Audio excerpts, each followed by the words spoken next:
Hello, Millwall fans. Paul Eiffel here. It's time for Chat with Chaps.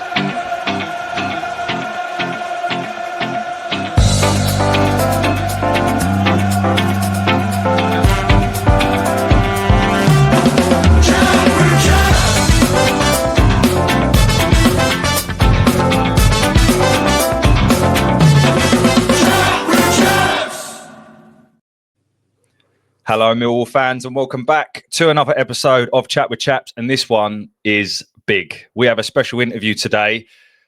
Back in June of 2014, Millwall paid $250,000 for an unknown electrician that we signed from Halifax Town that went on to score 78 goals. I'm doing him a disservice there. 26 assists in over 230 appearances for the Lions.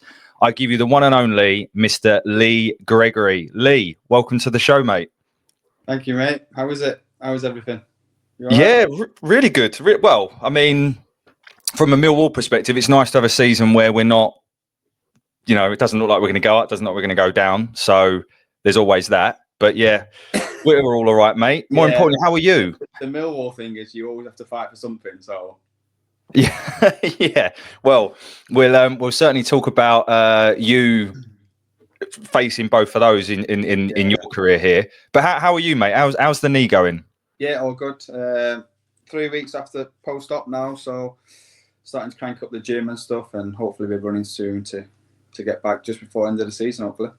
Yeah, and hopefully you can play a part in helping Mansfield remain where they are. Let's hope so. Yeah, that's the main thing for me at the minute. That's my goal at the minute. My little goal is to try and get back towards the end of the season. Hopefully get the last 3, maybe 4 games. So we'll see. We'll see. Still a lot of football to be played for sure. But we're going to go right back to the very start. So we talked there about you joining us. Bloody hell, it was over 11 years ago now. Yeah, 11 years ago. Jeez. Right. Absolutely mental. I mean, I put you down as the best thing that Ian Holloway ever did for our club, to be totally honest. So tell us how the move came about. And I've read some weird things that it was his wife that scouted you. Like, tell us what happened there. So I've heard that as well. And I think, if I remember right, I think he told me that himself, but I can't remember the exact story. But I've had a few stories tell me before. So I'm going to go with what I can remember. They were looking for a striker in the summer, and they had loads of little clips of videos of everyone, and because obviously he's really close, he's a really family man, and obviously his wife does everything for him as well. So she was there watching or looking at papers on the table, and she just said, "Why don't you just have a go at this guy here?"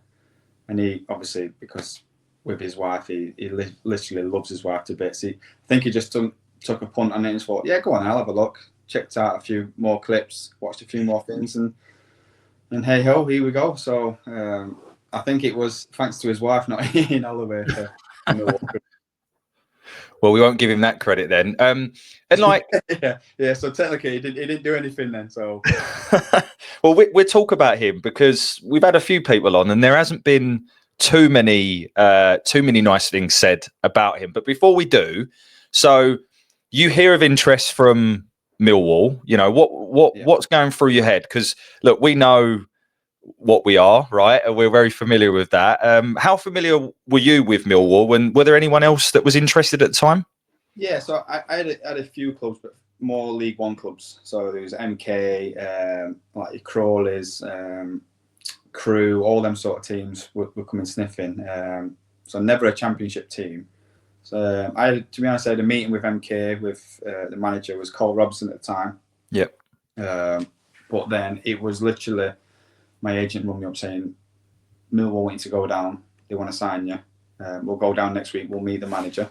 So I was like, obviously from the outside in, I was like, "Oh shit, Millwall, fucking hell." Do I really want to go down there? But obviously, as soon as I come down, I met Ian Holloway, and he took me around the ground and stuff, and from then on, I think he said to me, "Because we've not brought you down here just to look, we've brought you down here to sign." And prior to that, I said, if they offer me a contract, I'm signing, because it was championship for me. It was a massive step, so just that on that day, then I was looking around the club and I was like, yeah, you're right. Honestly, I don't even want to go back home. I'm happy to sign right now. So I signed basically on the day of just looking around the ground. And was it like, was it Ian? Was it the lure of Championship football? And also, I always wonder how much of an appeal is London, like for someone at that stage of their career? Is that an appeal? Because I know obviously later on in your career you wanted to move back home, but yeah, obviously I didn't have like family and stuff back then, so it was just me moving down. It was a lot easier. But it was just the appeal of everything, really. Championship, Ian Holloway. Obviously, Ian Holloway is a big name. So when you're coming from non-league, both Millwall, big name, Ian Holloway, big name.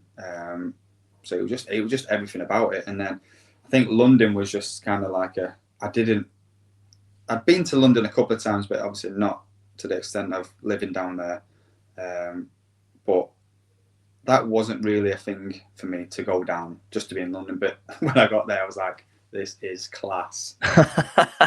Honestly, I loved every minute of it. And I said to my wife, now I'd happily move back down. Happily.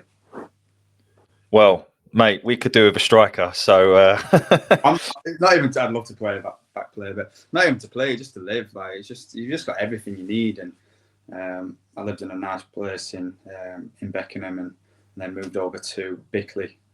So you had all like the fields, you had the quiet, but then you had 20 minutes into London, which was you can do anything you want. Yeah, nice. And did you know any of the boys before? How quickly did they help you settle in? No, so I didn't know anyone because I'd come from non-league. So unless you're actually in the champion, you've played a couple of years, you don't really know anyone. But as soon as I walked in, and Millwall is probably the best club I've played for. It's such a family club. Everyone's just together from day one. And there's a few Northern boys there with me, so it did make it a bit easier for me. So obviously you had Beeves, Webbs, who else were there? Northern. So it was nice. It was just so welcoming. Yeah, and talk to me about like it's a huge thing. You've gone from playing,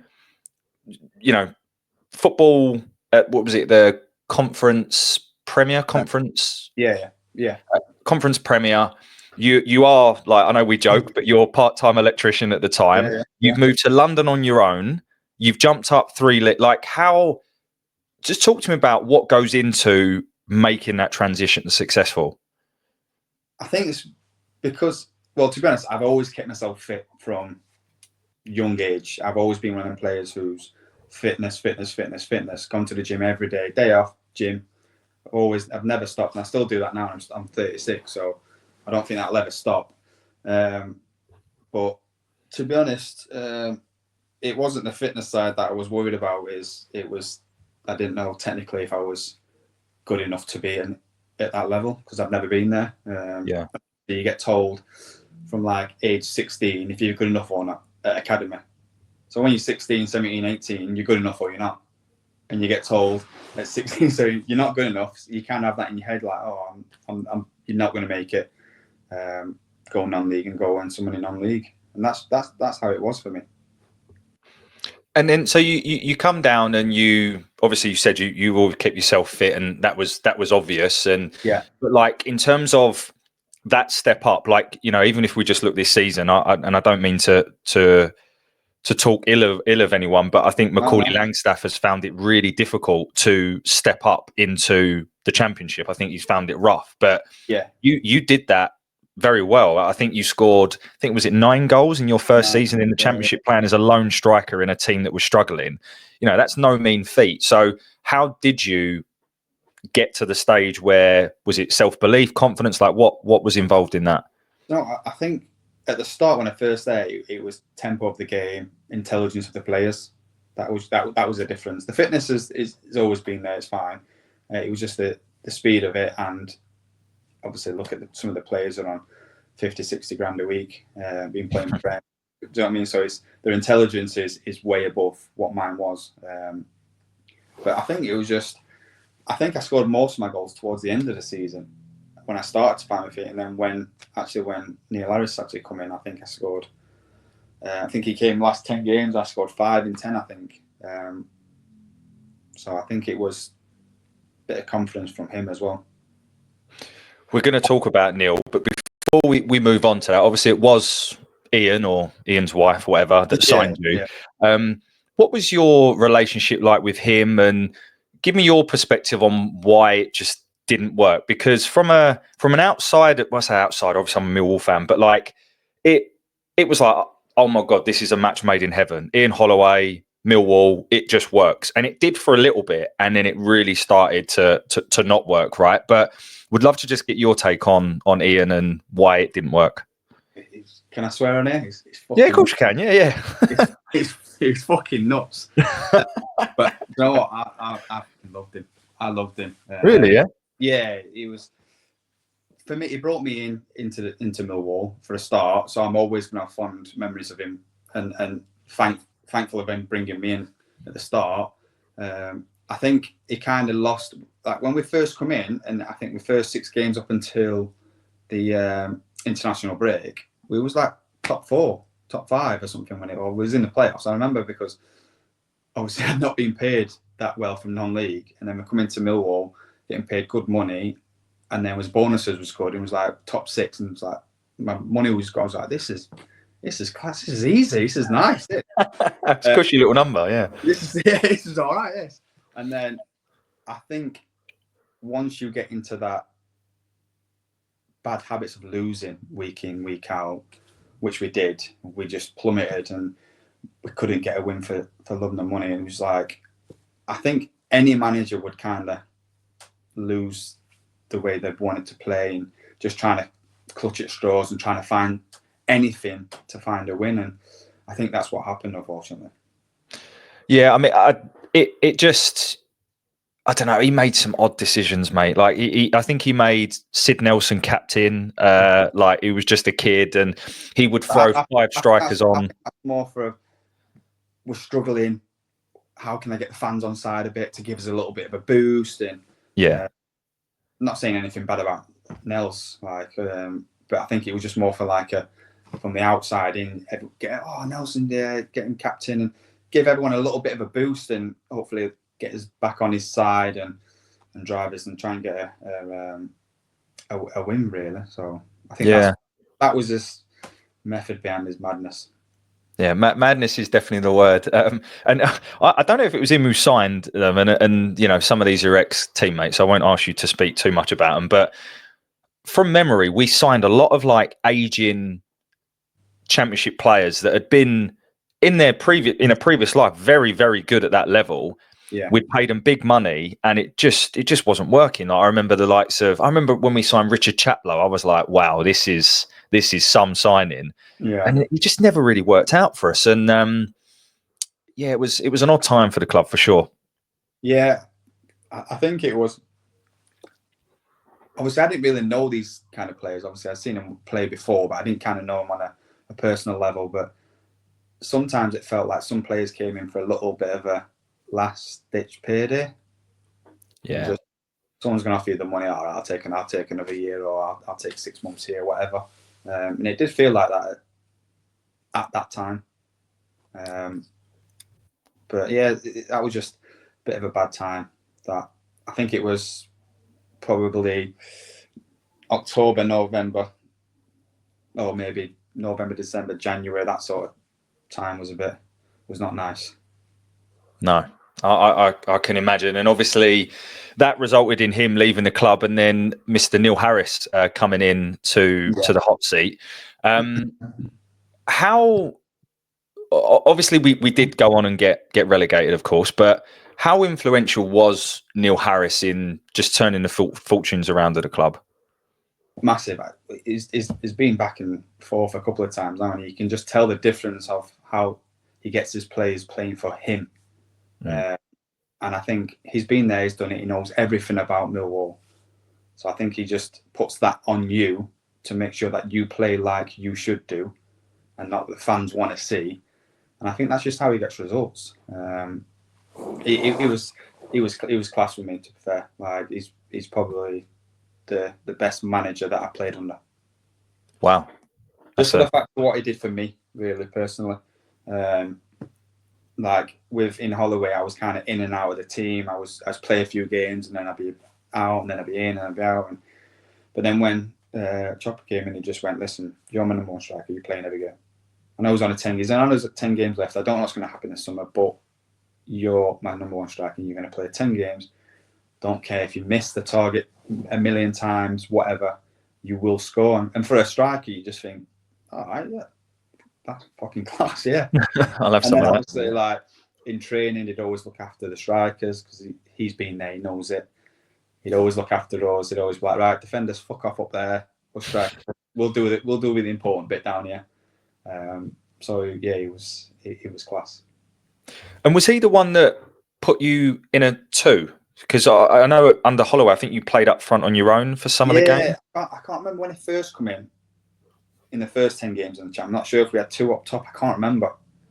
But I know, obviously, when he had the summer, when he signed the contract and he had the summer, then he brought Morrow in. And it was like, "You two are my pair. You're going to be playing every game, basically." Well, let's talk about Mr. Morrison. So he's been on this show. So he talked very fondly about his partnership with you. And by the way, in my time watching Millwall, the best partnership I've seen at Millwall. Caveat that, believe it or not, despite the grey hair, I'm actually a year younger than you. But you two up top. I'm going there. I'm on the way. Don't look it from the camera angle, mate. You're all right. But 2 years, I'll be there. So tell us about you just seem to know where each other was going to be, and like just talk to us about your partnership with Steve. Do you know what? He just helped me massively. He was just so intelligent, and he did all the shit for me. He did all the shit for me. I could literally. He was just like, he'd run back. He'd be like, "Greg, you stay up top."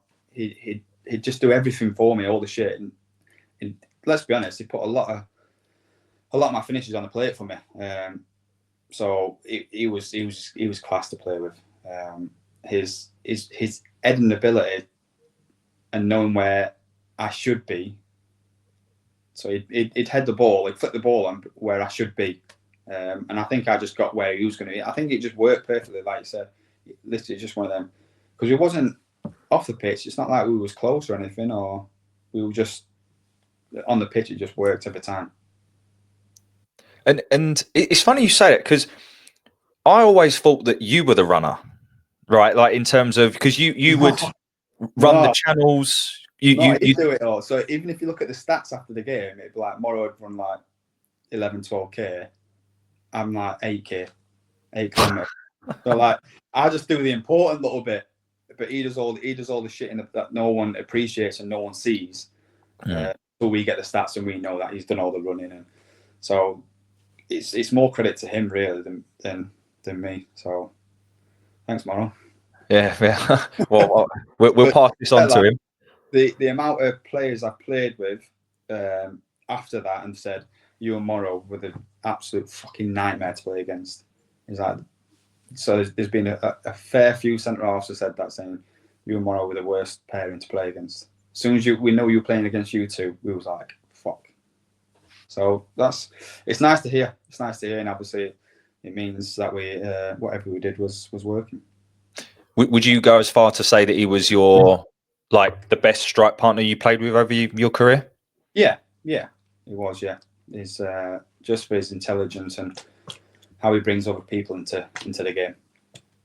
Yeah, he's. I think from my perspective, there's no surprise to see him go down a managerial route. Like you can just tell. He had that in him. Yeah, he was a miserable fucker at times, which managers are sometimes. So he had that in him. Well, one of the times he wasn't a miserable fucker was when you were. Was it the Tuesday club, Wednesday club, Thursday club at Havoc? Yeah, Thursday club. Yeah, Havoc. Yeah. Tell us a little bit about that, and tell us what your favourite dish was. It was. Morrows used to stay down on a Thursday because then obviously Friday we'd have a train and travel, or it'd just be Thursday, Friday. Morrow would stay down. So because he stayed down, we'd end up going into Bromley for coffees. Then we'd go to the Bookies, then back to coffees, then back to Bookies, and then we go to Havoc's. And then it just became a regular thing. And there was always Morrow and Webbs always did that, and then there was a few like Klingons, like with me, Ben Thompson, Sid Nelson, and then Jed Wallace comes sometimes, and a few more just kept coming and coming. So it basically just became more or less every Thursday. But Morrow and Webster was, and probably Ben Thompson was the three that went week in, week out. And my favourite dish, do you know what? Me and my wife still talk about Habits now. Have that much of an impact on you? Oh, we was there all the time. I was at Habits twice a week. Just lamb sheesh.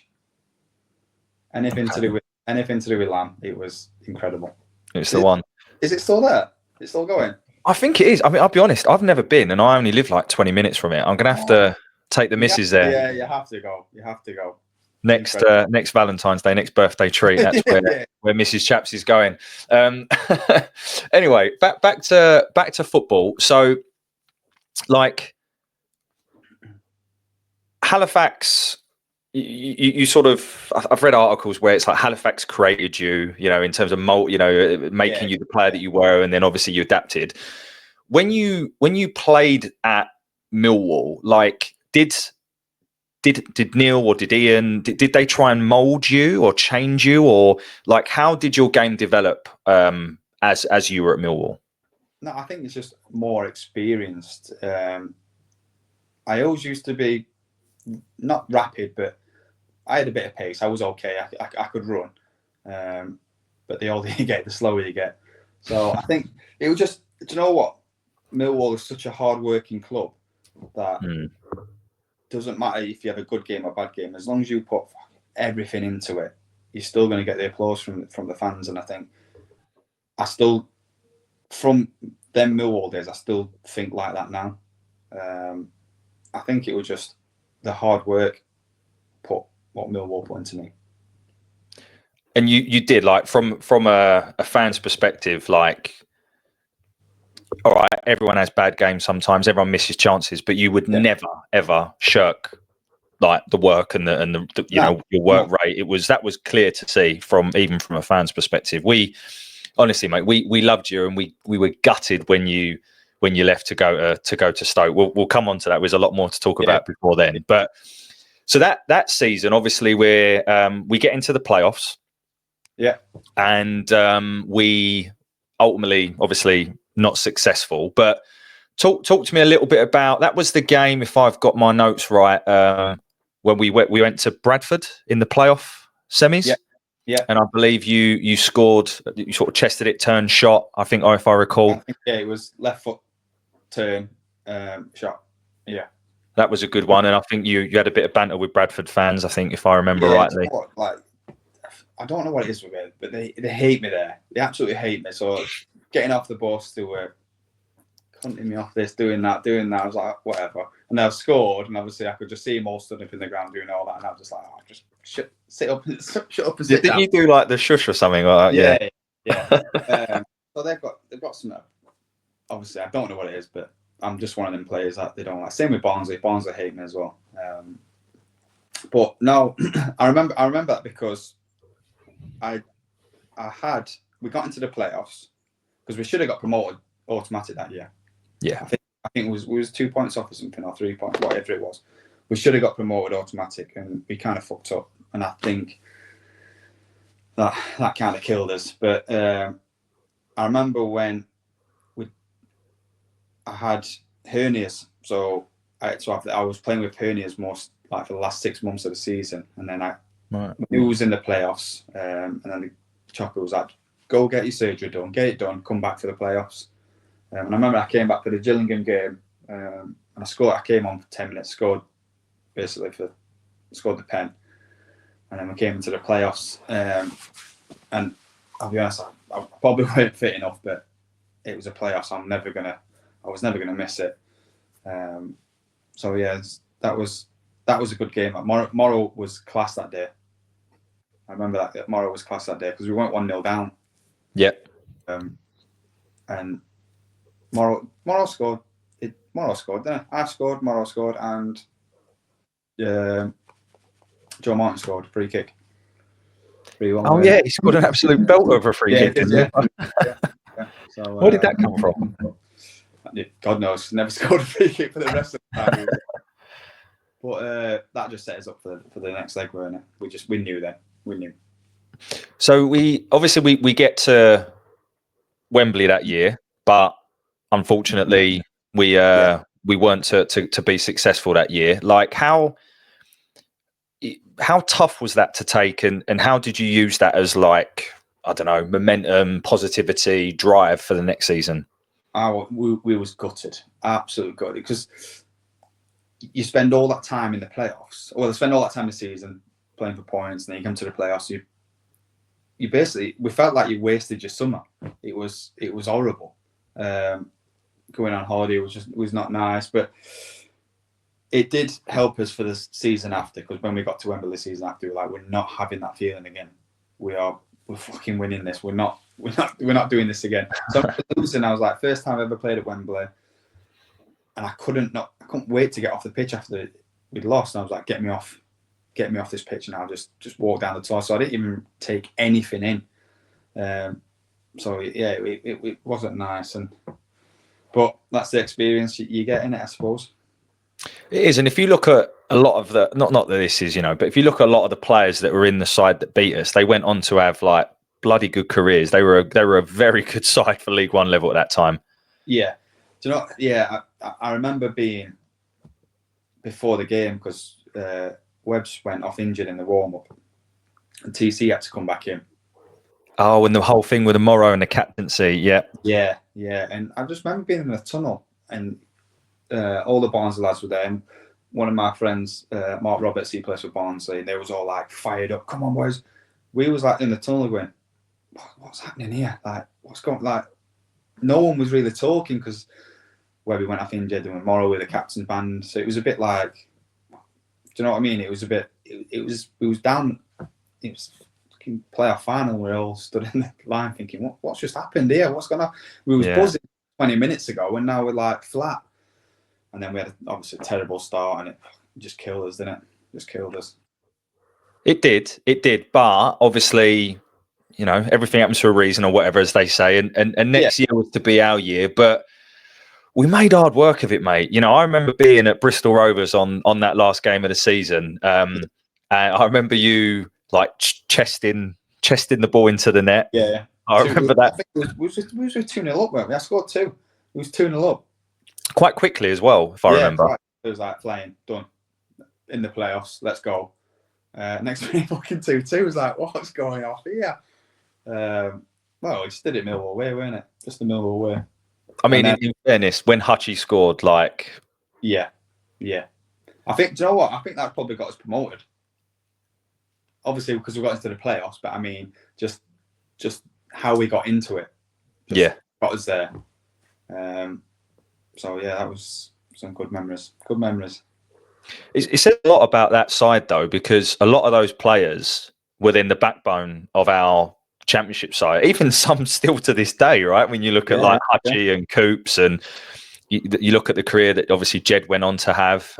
So it was a bloody good side that we had. Although obviously we made hard work of it. But one of my favourite games ever was Scunthorpe away. That was just, I was right behind the goal, and I can still picture, obviously the goals that we scored. Obviously we drew, didn't we? 0-0 at home, and we were like, we've now got to go there and win. Yeah, I remember I missed a big chance at home as well against Scunthorpe. I was speaking to my dad, and my dad's like, you need to rectify yourself. Like, I was like, I'm going to score next game. I swear, I'm going to score next game. And then again, we went 1-0 down, didn't we? Ivan Toney, weren't it, scored? Ivan Toney. But then Morrow scored quite quickly after, I think, back post. He actually beat Murray Wallace in the air for that. I vividly remember that. Yeah. And then he set up for mine. But yeah, I just remember fans was nuts. It was good that day. That was one of my favourite memories of a Millwall away day, because I don't know why. As soon as as Morrow scored the first goal, I just knew we were going to win that game. I just knew. Yeah, we had enough. Yeah. Then we get to Wembley, and obviously we're facing a side that we'd played in the previous season in obviously Bradford. What are your thoughts into that game? And I can still hear it, and I'm sure you can. The commentary, Gregory stretching, Morrison's there. Like, talk to us about. I just would love to hear, everything about that day. The thing is, because of the previous year, our conversation was like, we're not feeling that feeling again. We're not having it. So everyone was obviously fired up differently. And let's be honest, the game was shocking. The game was shit. I just remember Jordan Archer made an unbelievable save when they went one-on-one. And then I remember, obviously, towards the end of the game, excuse me, Williams running down the line. And I thought, get in the box, left foot, get in the box. And he cut back on his right foot. And my first thought was, Willow's not right. He can't hit it with his right foot. So I go short. So I remember I went short and I was like, give me the ball. And obviously he's crossed it. And then I just flicked it on, to be honest. Didn't have a fucking clue what was happening. Didn't go for goal because I know I wasn't going to score. I just thought, it's in my head. Just flick it, see what happens. And then Morrow was just in the right place in it. And when I looked over, I thought, it's got to be offside. Because he was, when I think he was. And looked, he was in the offside position. And I remember just running off, looking at the linesman, never put his flag up. And I saw Morrison run that way and I run that way. And I just, that's all I can remember. And then that was it. Then I just couldn't wait for the game to end. And what were the celebrations like? And if you don't mind, maybe you can share a bit of an anecdote of the late, great John Berylson as well. Anything that he said or how he celebrated with you. Would love to just hear a little bit about that. Obviously, with celebrations in the dressing room, and he come in and he got his big cigar and he's like, I'm going to get fined for this, but I don't care. Just lit up a big cigar. And it was just like, he was class, bless him. He was good. And like I said before, he was such a family-orientated man, and he put that on the club. And I still think it's that way now, isn't it, as well? Yeah, I obviously his son James has taken over. I actually was lucky enough to meet him against Palace. He was walking around before the game, and it just says a lot, right? What sort of chairman walks around and meets fans before the game? I think it says a lot, right? So I think we're in safe hands. And so going back to that, then we get promoted. But before we do, you talked about obviously the mentality of coming back and doing it again. For that, I have to bring up a certain game away at Oldham where you knew this was coming, mate. Where you missed not one but two penalties. But then in the two games following that, you scored 3 goals, including 2 penalties and 2 match winners. So. Talk to me about the mental resilience that must take. What was going through your head was you stepped up to that penalty in the next game? I think it was against MK Dons, I think. Well, we'll talk about the 2 pens first. So, I remember just got the pen in the last minutes or something. And I remember the pitch was awful. Man, it was just muddy. I just had mud everywhere. This is what's in my head. Put the ball down, pick my spot, just go. If it saves it, it saves it. There's nothing I can do. Awful pen. We get another one. Sean Williams goes, Greg's, I'll take it. And I thought to myself, no, I've got it. I missed the last one. I'm going to take this one. I'm going to score. He's like, all right, no problem. Missed it. Awful pen. I was like, for fuck's sake. What a score. My missus, to this day, she still talks about it. She's like, remember that time you came back from Oldham? You won't speak to anyone. I was like, yeah. I remember just getting back home. I put my head, my missus, mum and dad was there. Having a few drinks, I just put my headphones on. I just sat there having a beer. Just thought, I just wanted the world just to swallow me up. Anyway, Chopper came in. He rung me actually this Sunday, the next day, laughing down the phone. Don't worry about it. You'll win us more games and you're going to lose us. But give me give me a bit of speech. And then the next game, obviously, we had the pen. We got the pen. I think I won the penalty. So I thought, fuck it, I'm taking it. And I think Tony Craig literally just got the ball and just give it me. You're having it anyway.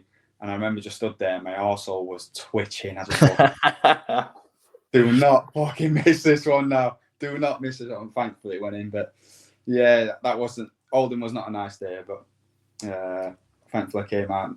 smelling the roses after it. Well, yeah, but like it's. I always when I think of that, I know it's obviously slightly different scale, but you know, like when Stuart Pearce missed the penalty for England, and then he put it right in, was it Euro '96, and you could just see like the emotion. Obviously, I know it's a slightly different scale, but I just think what he's going through this bloke's head as he steps up to take this penalty, and I was shitting myself, no lie, shitting myself, and like, so like if I take a pen now, I always think back to that and just think, well, it's never going to be as bad as that, so don't worry about it. That's very, very true. That takes me to my next question, and it's about mindset and how you deal with things. So we were fortunate to have Steve Salis on, who was kind enough to tempt you to come on too. So a massive thank you to him, because top bloke, and really enjoyed that show. And we talked obviously with him a lot about the mental side of the game. So wanted to just understand from your perspective how you dealt with, like, when you were either out injured, or, I mean, you know, you are right now, but, or you went through like a goal drought, like mentally, how taxing is that? And how do you have coping mechanisms for things like that? Yeah, so like injury is probably the worst for me mentally, because I can't go out and do anything. For instance, a goal drought, I know I can play next game. I know I couldn't get a chance. I know I can score another goal. So I've always been quite confident. Anyone giving me shit, I suppose. Anyone supposed giving me shit. I've grown up with two older brothers, like, giving me shit all my life. I can deal with that. Like, you can tell me anything you want. You can say anything. You can say I'm shit. You can say I never score. You can say, it doesn't really matter what you say, to be honest. I've always been quite good on that. And I feel sorry for the younger lads coming through with all social media now, because obviously it's a nightmare. But that's a whole new story you can get onto. You could dive into that for ages. But I think it's just brush it off and be like, I'm not bothered, whatever, because I know the game's going to come. Because everyone's the same. Even I watch football, and everyone's fickle. Everyone, 100%. Everyone. I can watch Jude Bellingham going, what are you doing there? You shy. Then next minute he'll score, and I'm like, oh, he's unbelievable. Like, everyone's the same. So I think if you just take everything with a pinch of salt, don't get too high and don't get too low. I think that's just the way I've always stuck. But injury, it's the worst thing for me. Worst thing, because I can't do what I want to do, and I'm not patient enough to wait around and be like now the physio's like, you cannot run for 4 weeks. I'm like, I feel fine, I can go for a run. He's like, no, you cannot. I'll be fine. I'll just go for a run. Up to now, I've not gone for a run, so I'm sure he's listening, Lee. So yeah. I hope not, because I'm going for a run tomorrow. Yeah, no, I can imagine what that's, because, like, as you said, you enjoy your gym, anything sort of physical. So yeah, like, I don't know. I mean, how are you occupying your time other than doing podcasts? I'm just in the gym, but there's only so much gym you can do. It's without kicking a ball. It's boring. It is boring. Luckily enough, I can go into the club. You can have the crack with the lads first before they go out training. So you get a bit of that socialism through that. So that's probably keeps you going for a little bit. And like I said, hopefully I won't be too far off now. Oh, yeah. Well, fingers crossed for you, mate, that you can get back before the end of the season. Yeah. You talked a bit about, and we won't dive into it because we'll be here for 3 hours, but you talked a bit about, like, the newer lads and the social media and all that kind of stuff. Like, throughout your career, I guess 2 questions in one. Did you ever pay attention to what forums, Twitter, whatever was saying? And I'm particularly asking about Millwall. And then, you know, is there like a funny bit of banter or like sort of slagging off that you received that you look back and laugh on? Yes, right. Whoever says they don't look at it are lying. You look at it, of course you do. To be honest, I've deleted it all now, so I can't look at it. But everyone used to look at it, because when you score a goal, you want to see the nice things, the good things. He played well. You want to see that. And then when you have a shitter, because listen, everyone plays shit. Everyone plays well. Everyone plays bad. You're never going to play well each week. So some people hate Ronaldo and Messi. Like, come on. So if they're going to hate them, they're going to hate you. So I think just them reading it, it's just how they see it and how they see themselves. Because I think, I've just said it before, don't get too high and don't get too low. And I stay level-headed, then you'll do all right. But I think it's just, when you look at it, just for a young lad, because that's the first thing that the young lad look at. As soon as they come in, they'll be on thinking, have I played well or not? When realistically, it doesn't really matter what they think. It's what your teammates think and your manager thinks and what you think. Yeah. So I do feel sorry for the young lads, but I think they need to be coached in it. I'm not sure if they do, but I think they should be coached in social media and to help them out, because once you do get into a black hole, I don't think it'd be nice. Well, that's what Steve does, right? He talks about mindset and how you can sort of compartmentalize things and whatever. Can you any memories of, listen, Millwall fans are not shy of saying what they think, right? So any memories of anything that anyone's ever said? Luckily enough, with Millwall fans, I've probably 90%.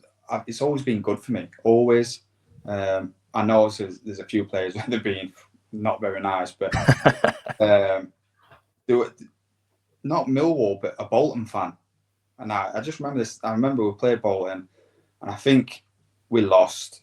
And he was at Bolton, and I remember walking off, and he was calling me CUNT. He was doing all this, so I just went out. I was like, "What's your problem?" Like, literally, he was right next to the tunnel. What's your problem? He's like, "You shout, blah blah blah." I was like, "All right, yeah," but and then literally we played him again the year after at Bolton, and I think we beat him.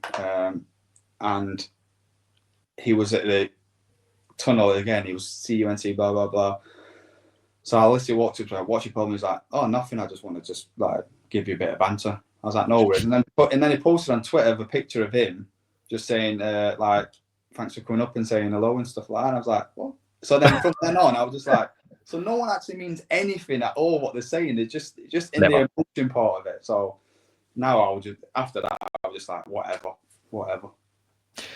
Well, I mean, a lot of this stuff is banter, and Millwall fans are, I would say, quite good at it. I mean, obviously, we've had in recent weeks a lot of media coverage about the whole "let him die" chants around Mateta and all that kind of stuff. I'm sure you've seen it, which, rightly or wrongly, is just banter. No one actually wants anyone to die on a football pitch. You know what? Because it's Millwall, they just have to like put it more out in the press. If this was Man U, it won't even be a thing. Do you know what I mean? It's just. It winds me up a little bit. Every fan says the same things, but because it's certain clubs, they have to bring it up a bit more. So let's touch on that, because what you're obviously saying, because it's Millwall. So every club likes to think they're unique. Every club does. Yeah. I genuinely believe, not always for the right reasons, but I genuinely believe Millwall is. What's now, having played for the club.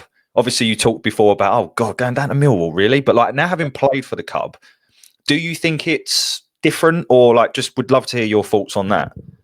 I think just everyone from the outside looking in, they just think, they hear Millwall and they think, terrible club.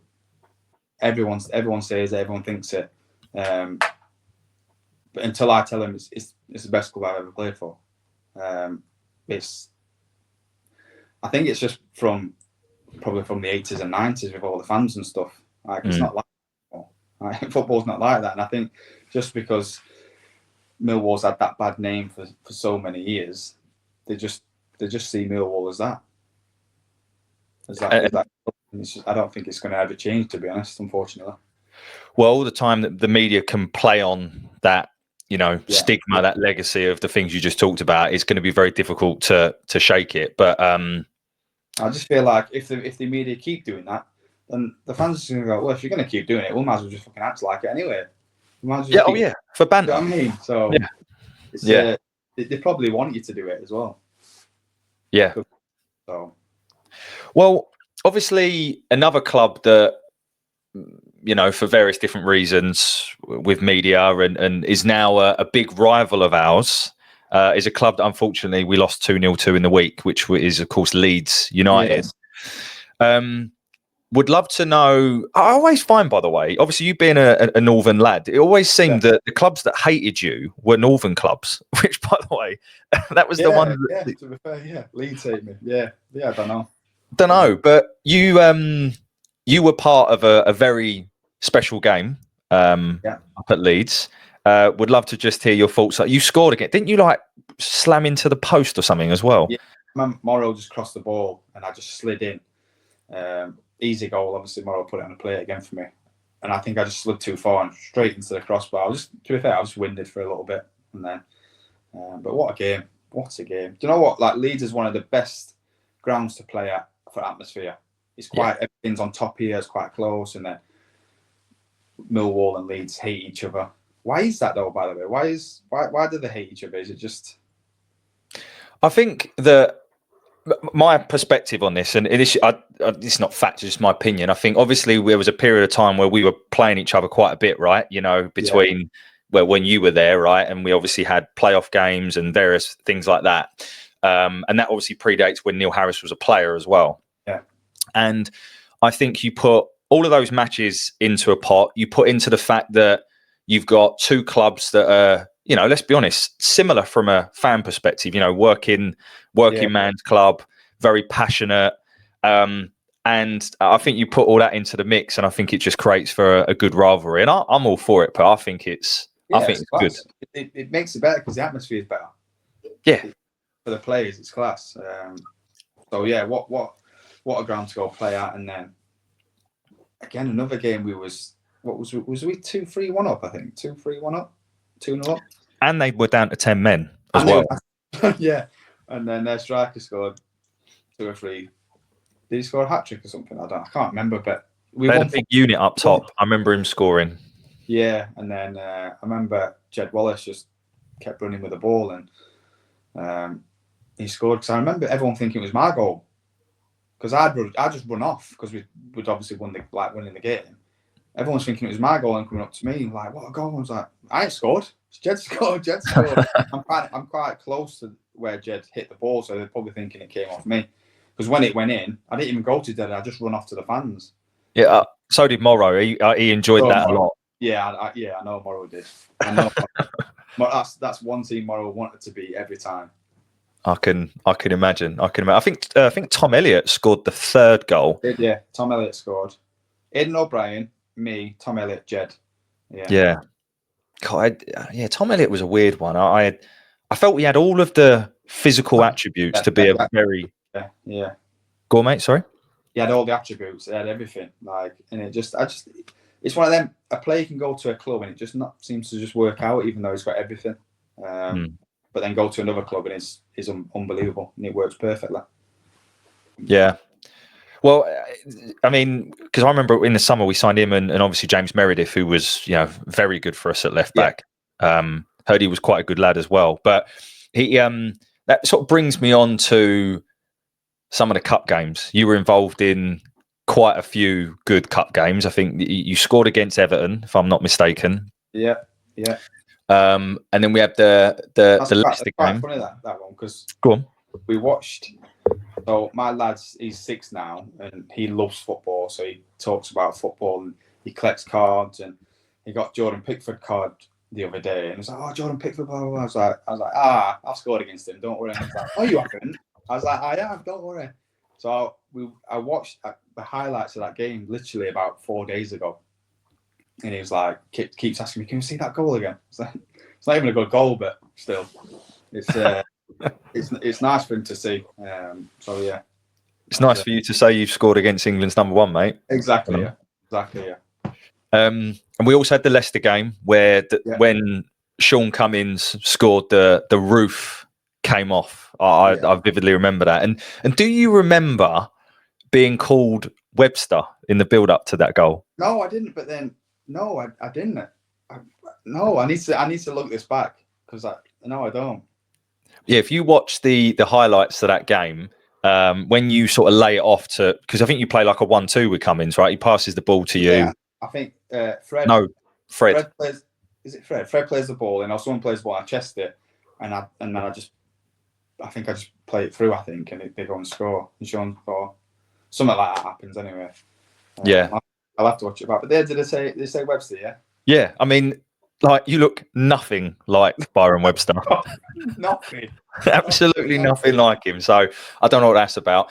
Do you still? So I know you still talk to Webby, right? How many of the other lads do you still talk to? Is there still a chat or anything? How's that working? Not a chat, but I still speak to like Webby now and again. Ben Thompson, I'm quite close to Ben Thompson. We chat quite a bit. Jed Wallace, Beeves now and again. George Saville now and again. So there's always a few just now and again to pop up. But I'd probably say Ben Thompson I'd speak to the most, really. Oh, interesting. He's I'm sure he's a local lad to me. I'm sure he literally lives about 10 minutes away. Yeah. And who would you? I'm going to put you on the spot because I don't even know if I put this in the questions, mate. But who was the best player that you played with when you were at Millwall? The best player, I'm going to say Sean Williams. Just because you can give him the ball in any situation and he'll just be calm, collective, technically so good. His left foot is ridiculous. The wand. Yeah. And if he had a bit of pace and power, he'd have been top level. He'd have been top level because he was so good. He was just. Sometimes the fans got on at him a little bit when I was there, but he was good. He was very good. But there's a lot of players. To be honest, when I start thinking now, there's quite a lot of players that come to mind. Jed Wallace, unbelievable, like so direct, and for a striker, perfect. Because I knew what he was going to do every time. He was going to get down the line and he was going to just whip a ball across. Yeah. But yeah, thinking back, we had some good players. Good players. We did. It was a bloody good team, mate. And I think we went close when we went up, right? I think we finished 8th the first season. Yeah, do you know, it was funny because I remember we played. Who did we play? We played Barnsley and we beat him, and Marshy scored I scored first, and then Marshy scored a class goal. We beat him 2-0. We come to it was snowing, rain. I remember that. It's the coldest game I've ever been at. The weather was nuts. We had like 4 seasons in 90 minutes. And I remember we were coming in, we was doing quite well that year. We was close to the playoffs. We might have even been in the playoffs. And Neil Harris, we never spoke anything about the playoffs. Right. Not one word. We came into that dressing room and he went, do you know what? I think we had like 5 games left after this. He went, fuck it, let's go for it. Come on, let's fucking have a right go. But then I think his last 5 games was Fulham, Middlesbrough, Cardiff. We got battered 3-0, 4, and it was in him. But it was good while it lasted. We gave it a good go. I remember that game against Marshy. What a player he was in that first loan. What a player, honestly. Well, you can tell with the career he's had, but he should have probably been in the game for a lot longer and a lot higher. Well, I've seen some interviews with him, and I think obviously he ended up going to Norwich. I think his words, I think he got a very nice deal at Norwich because we wanted him back, but if someone offers you a 3-4 year deal on whatever agree, you're all humans, right? That's going to happen. We ended up signing him back on loan. He wasn't the same player, and I think after that his career drifted off a bit. But what a top player when he was with us for the first time. Yeah, is what he could do when he cut in. He could find the top corner in training as well. Hell of a lot of times. Hell of a lot. I just think what a lad. What a lad, honestly. What a character. What a character. I just think he's probably his life away from football probably caught up with him a bit too soon. Yeah, I think he loves a beer, but don't we all? So yeah. We'll have to get him on at some stage. Another player we signed in that period was, of course, the return of Tim Cahill, right? And obviously, Millwall like legend. What was? It was weird to think because he didn't play much. He'd come on, run around 15 minutes, get booked, and that was basically his cameo, wasn't it? I just wish he scored. I wish you scored, because I remember all the fans were singing if his scores were on the pitch. Yeah, we did. Yeah, I just wish you scored. But obviously, look at the career he's had. He's unbelievable. Great career. Is he a good lad? Class. Didn't know what to expect when he came in. Class. Really, really good. Like, if we went on a day session, if we went out after, he'd be there. I'll be there, no problem. Probably because his family weren't here with him to stay, but he was great lad, such a good lad in the dressing room. But I think Neil Harris made sure every player he did bring in fitted in with our dressing room, because the dressing room was by far the best I've ever been in. And you don't realise that until you go to a different dressing room. And like when you say and obviously you don't need to name names and clubs, but give me an example of where a dressing room isn't good. Is it that there's cliques? Like, I'm just trying to understand what makes a good dressing room versus not. You get cliques, then dressing rooms, like change rooms in training. You come in, you get your stuff, you train, you go home. Like at Millwall, we come in, we'll have just a laugh constantly. If you get new boots to the training ground, new clothes, new trainers, you get a box. If you get a box delivered to the training ground, it's getting fucked up. Like it's getting smashed to bits. If you have anything new, it's getting smashed to bits. Like everyone will just be like, Ian O'Brien's got some new boots, right? Get him in there, but everyone just starts standing on them and stuff. Like it just build all that, and then Ian O'Brien like, I need to get back at someone, and everyone was just having a laugh all the time. Sometimes just took it a little bit too far, Morrow included, but I've heard stories about Morrow and Jordan Archer. Yeah, they had a love it hate it relationship. They hated each other, but liked each other, but hated each other. But Morrow taking Ben Thompson's car to Bromley, so Tom had to get a taxi and stuff like that. He was a character, but all the lads we'd have like stupid stuff in the shower. We'd make all the corridor like just soap, and everyone would just be sliding about everywhere. Stuff like that you don't get anywhere else. But I think Chopper loved that sort of stuff, and it just made us together. And I think it just made us achieve what we achieved. Well, it's just one of those things. If you enjoy coming to work and you enjoy the people you work, it's like back to what a lot of Steve said in an interview around the mental side of it. It's just like, don't mean it, or it's common sense, right? If you like the people you work with and you have a good time with them, you're more inclined to put that extra yard in and to like it's basics, right? Of course you are. Everyone wanted to fight for each other every single day. You didn't want to leave the training ground, and sometimes you'd be scared you'd have to wear crap clothes because you were scared if you wore anything nice, it's getting tie wrapped to the ceiling, or it's getting cut open, or it'll be in the ice bath like wet through. So stuff like that, it would just no one took it seriously. Everything was just, apart from Morrow. Morrow took it seriously sometimes. He didn't like it, but don't surprise me.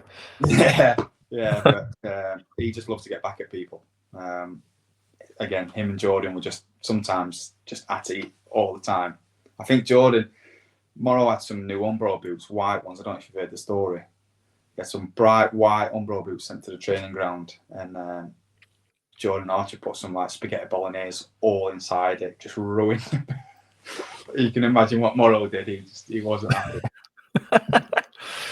Jordan, like, I'll be honest, everyone I've asked about Jordan, they say top lad, like, and a decent keeper. It was so weird because I'm sure he won Player of the Year one year for us, and obviously he made that save against Bradford, which is phenomenal. Yeah. And then it just sort of all dwindled apart, and he I don't know, he seemed to, I don't know if he lost confidence, and I'm not sure. His career's, I don't know. He's on the bench for someone now, isn't it? Portsmouth, yeah. Do you remember that header he did against Beeves? Yeah, with the back pass, yeah. That's when I think of Jordan, I always think of, well, there's three things I think of Jordan: the Bradford game, the final, the header, and the size of his piece. That's the three things that come to mind when you say his name. Well, it must be impressive if it's etched in your memory, Lee. Yeah, So, unfortunately, yeah. I mean, I've heard all sorts of off the field rumours about Mr. Archer and what he got up to, but Yeah, he sounds like a good lad anyway. he is a good lad. So, but you talked about not wanting to leave the training ground and stuff, and how good the camaraderie was, but you did end up leaving. So, Yeah. I believe you left as player of the season as well. I was actually at that awards, and I kind of had an inkling that you were going. I remember having a quick chat with you because I thought you might be off, and you did. You ended up going to Stoke. So tell us a little bit about the driver behind it. Was it a difficult decision? Why Stoke? Yeah, just interested to hear a little bit about that. Yeah, so there were a couple of things that come. Obviously, as a striker, and where I come from a background, you kind of need to strike while the iron's hot, kind of thing. I had a good season. I think I scored 14 that year, so I did an all right season. This Stoke come in for me. Obviously, a big club just come down from the Prem. Money was real good, so I was like, it's back home, family, missus. We just had a little baby. Perfect time to go home. That was my thought. Perfect time. I can go home. New 3-year deal, good deal. I was in the office with Chopper quite a bit. He was offering me new deal, which was real good for the time at Millwall, and for where I've come from as well. For them to be offering me that, whether I regret it leaving, I regret leaving the club 100%, but I don't regret how everything else has turned out. If that makes sense. Yeah. So I wish I never left because I loved it, but I had to leave. Just I wanted to change. It was my decision at the time, so I have to just stand by that decision. And look, I think again, going back to the end of the day, you're a footballer, and we loved having you at Millwall, but you're a human being, and if you're offered I don't know, was you offered the 3-year deal by Millwall, or was it?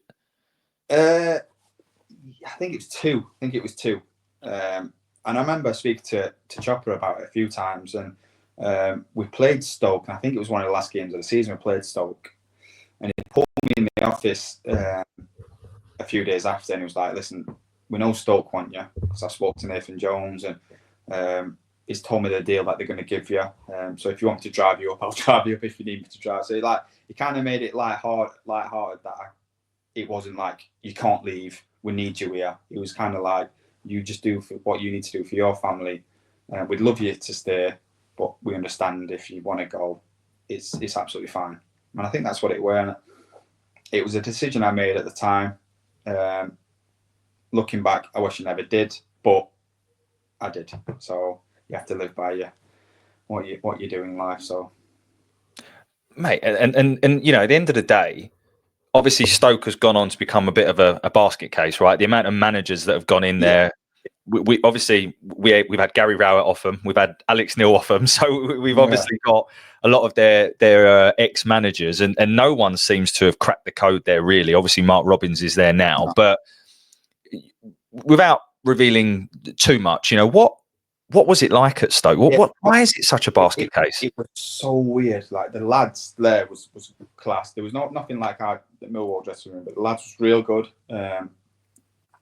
It was just, I don't know. It felt like there's like a black cloud. Like, as soon as you get through them gates, everything was just like, ugh.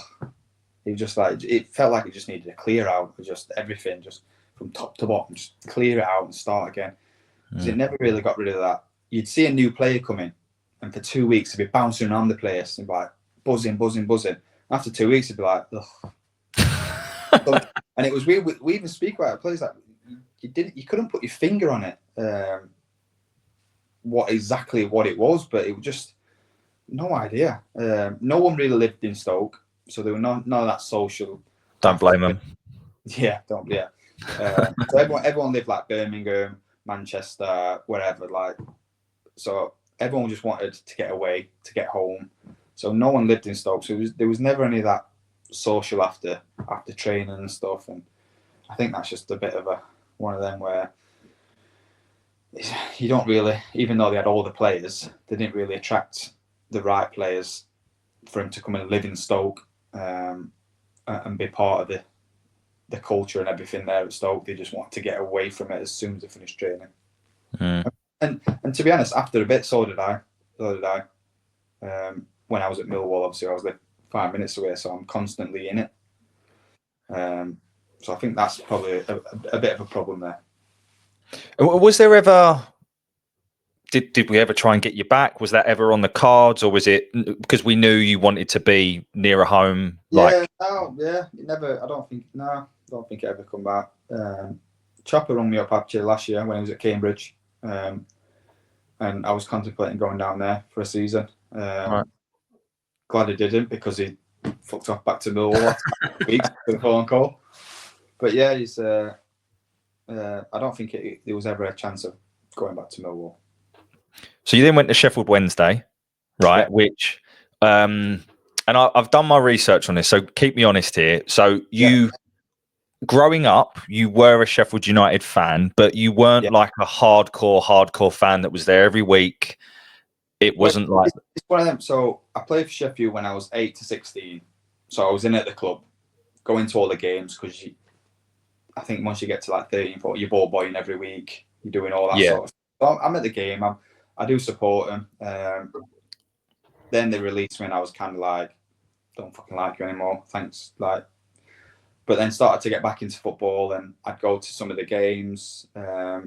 And then once you got into football and started playing on a Saturday, that kind of like was just I'd never go back. But they're a team that I always look for. So there's teams that as soon as I finish a game, wherever I am, it's always like Millwall. Look straight onto Sky Sports. Look at Millwall. Look at Sheffield. Look at Wednesday. And so I'll always look at Sheffield United. Always. Because there was part of my career I was as a kid, so but I wouldn't say I'm like a die-hard fan. No.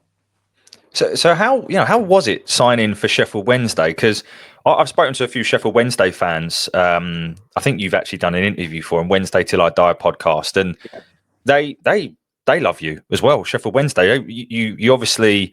I think you get a tattoo or something as well. I don't know. So I've got two, to be honest. I've got the Wednesday one. For my promotion, I've got a Millwall tattoo as well. So when I love it. So when we got promoted, I got a number 9 with the day of the promotion, and I've got one for Sheffield Wednesday as well, exactly the same for the date. So they can say I'm a Sheffield United fan, but I've got a Wednesday tattoo. Make that one up. Well, I mean, I think the thing I read was like you'd never see Billy Sharp play for Sheffield Wednesday or something, or something like that. I don't know. But but you know, like when you're in football, it is as bad as it sounds. It's just it's a job. Like it is my work. You know what I mean? And some people are like, obviously, loads of fans are like, I'd never do that. It's like, yeah, but if you're doing something you love and you love to play football, and someone from your hometown comes in for you and you want to play, I'm going no matter who it is. And once you're in football, it's a whole different ball game. You don't see it as soon as you put that shirt on. You're doing your job. And you know what? Sheffield Wednesday loved it. Absolutely loved it. Another good dressing room. Millwall, Sheffield Wednesday, good dressing room. Good club. Loved it. And it always makes me laugh, right? I've sent this in the notes over to you earlier, but our song was Gregory. And that was it, right? That's how inventive we are as a fan base. Whereas Sheffield Wednesday had, which I believe Mansfield have now adapted, by the way. He's our striker, he's our number 9, scoring goals in the blue and white. He came from Stoke City and he goes by the name of Gregory, to the spirit in the sky. That's, I mean, that to me, that just... Go on. It's a good song. It's good. But I think, Mansfield have adapted, but they're putting a bit of a few bad words in it now. Yeah, I've heard it many a time. Right, I'm gonna go into a bit of a quick fire round, if that's all right, to sort of close out, mate. Actually, before I do that, I've just checked my notes. I've got one here. You played with Jamie Vardy, right? Yeah, yeah. Like, could you tell that he was going to go on and have the career that he? No. Listen, he was good. He was good, and he had everything. But you never thought. You thought he was going to do it he's going to have a good career, but he's had an unbelievable career. Like he had the speed. He could finish. He could do both feet. So he had everything.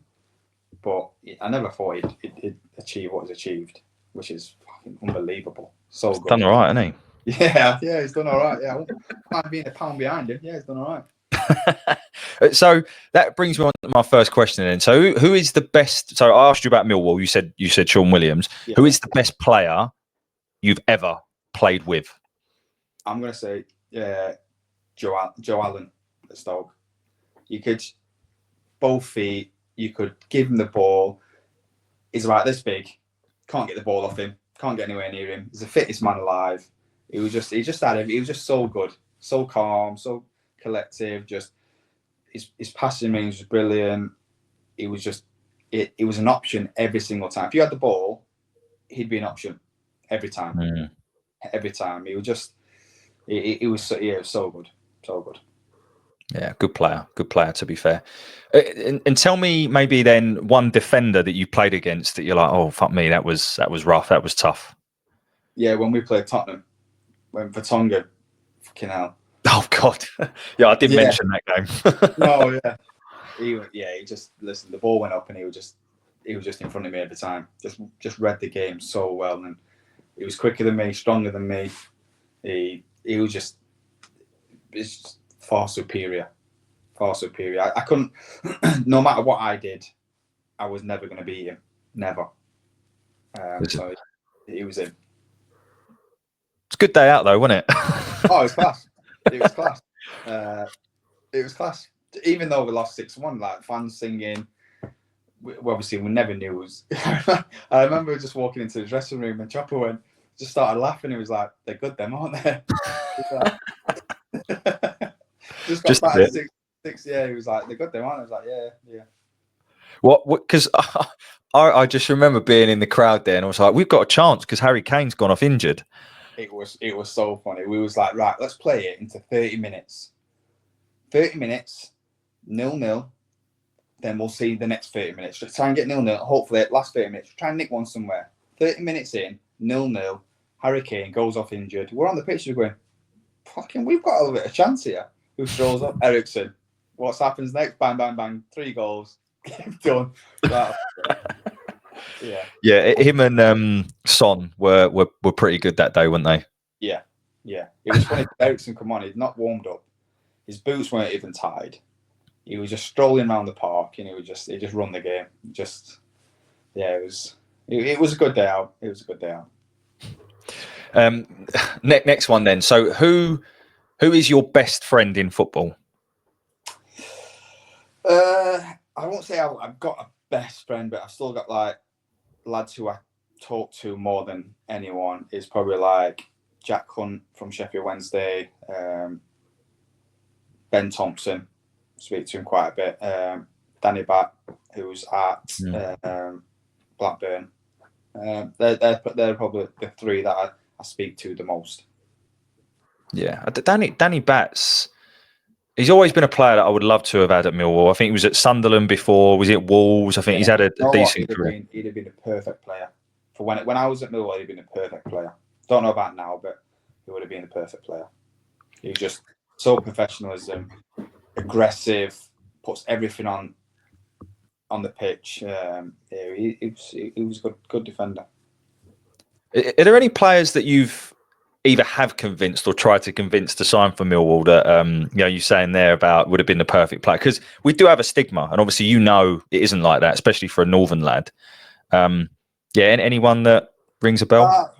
Not really, but if anyone asked, I'd always say go sign. But no, not really. Yeah, well, you can keep telling. I will do. Telling everyone about how wonderful it is down the Den. still not time on your career. You've still got a bit in you yet, for sure. But what's next for you after whenever that time comes? Do you want to stay in football or something else, or going to go back to being an electrician? I've thought about this for a couple of years. I have no fucking idea. I've no idea. So I've got a couple of businesses where we buy properties, and I've got another business where we help players find properties for their portfolios as well. So I do that as well with my business partner, which interests me a little bit. But when I'm out injured, all I can think about is football. So I think when I finish, am I just going to keep thinking I need to get back into football? So I don't know yet. I want to just concentrate on my playing, and then we'll see. I'm not pushing anything. If something comes, we'll see. Well, mate, if Ronaldo can play till 40, so can you. So I don't know. I'll definitely try. I might embarrass myself, but I'll try. Right. Last couple of questions, mate. What was your favourite goal you scored for Millwall? My favourite, I'm going to say two. One is my first one, because I waited ages for it. And it was against, I remember it was against Birmingham. And I kind of I think Aidan O'Brien flicked it on, and I just run in and just kind of looped it over the keeper. And I loved the one at Bradford, what we talked about. Yeah. Just for the fact, one, I was getting loads of stick. It was a big game. We'd literally just gone 1-0 down, and 3 minutes after I scored, and it just quietened the whole stadium. So that's probably one of my favourites. I used to get it was fairly decent atmosphere as well. I remember the Bradford games. Yeah, it was. Yeah, it was. They had quite a big following at the time. I don't know if they have now. They kind of dropped off a bit, haven't they? Yeah. Well, I mean, look at Scunthorpe, by the way. You see how much they've dropped. It's crazy. It is. The next question I've got is, what was they were your favourite goals, but what would you say is your favourite memory at Millwall, if you could pick one? Obviously, the playoff final is up there, but the atmosphere when we played Bradford in the second leg was unbelievable. It was just so loud, and then there was 10 minutes, and there's 10 minutes left, and all the fans are trying to get on the pitch. I was like, I've got 10 minutes left. Wait a bit. I know we're 4-1 up, but just wait a bit. The atmosphere, that game stands out as a clear favourite. And then that leads me nicely finally then. So I feel as though you had quite a good relationship with the Millwall fans. I really think that they valued what you brought to the team, and I think you got it right. I think you understood what we were about. That we wore our heart on our sleeves. Yes, we're fickle, but all football fans are, and as long as you put everything out there, and plus score a few good goals, which you did, I think we grew to certainly love you. So what would be your final sort of words that you'd want to share to Millwall fans listening to this? I'd probably just say thanks for welcoming me when I came down. I loved every minute of it. If I could have come back, I definitely would have. So just thanks for everything that they did, and I think it's made me the player I am today, or went on to be. Amazing. Well, Lee, thank you so much. It's an hour and 20 minutes, and it's absolutely flown by. So I can't thank you enough, mate, for coming on. I really appreciate it. For those of you that are listening to this for the first time or whatever, everything we're doing this season is donating to cancer research. Hopefully we can get some nice views for this, and many exciting things to come. So yes, Lee, thank you very much. No problem. Thanks for having me on. Appreciate it. And as always, thank you for listening, and we'll see you down the den soon. Finally, goodbye for now. Hi, it's Steve Morrison here, and you're listening to Chat with Chaps, chatting Millwall, come rain or shine.